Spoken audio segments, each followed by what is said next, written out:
കുറ്റവാളികൾക്ക് കുറ്റകൃത്യങ്ങൾക്ക് ശേഷം ഒളിസങ്കേതമാക്കുകയാണ് കേരളമെന്ന് പറഞ്ഞാൽ ഞെട്ടേണ്ട കാര്യമില്ല. ഇന്നും പറഞ്ഞു വരുന്നത് പെരുമ്പാവൂർ എന്ന സ്ഥലത്തെ പറ്റിയാണ്.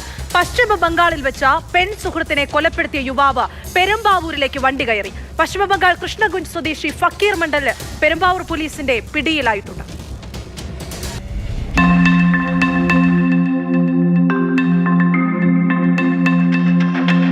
കൊലപാതകത്തിന് ശേഷം പശ്ചിമ ബംഗാളിൽ നിന്ന് മുങ്ങിയ ഫക്കീർ മണ്ഡൽ ഒരാഴ്ച മുൻപാണ് പെരുമ്പാവൂരിലെത്തുന്നത്. മുടിക്കിലുള്ള വാടക വീട്ടിലായിരുന്നു താമസം.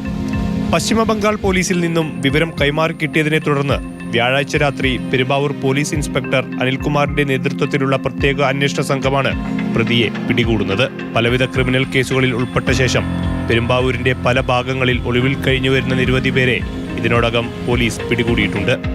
പശ്ചാത്തലം വേണ്ടവിധം അന്വേഷിക്കാതെ താമസം, ജോലി ഉൾപ്പെടെയുള്ളവ അനുവദിച്ചു നൽകുന്നു എന്ന ആക്ഷേപവും പെരുമ്പാവൂരിൽ ശക്തമാണ്. ക്രിമിനൽ കേസിൽ ഉൾപ്പെട്ടിട്ടുള്ളവർ ഇത് മുതലെടുക്കുന്നു എന്നും പ്രദേശവാസികൾ ആരോപിക്കുന്നു. പിടിയിലായ ഫക്കീർ മണ്ഡലിനെ പശ്ചിമ ബംഗാൾ പോലീസിന് കൈമാറി.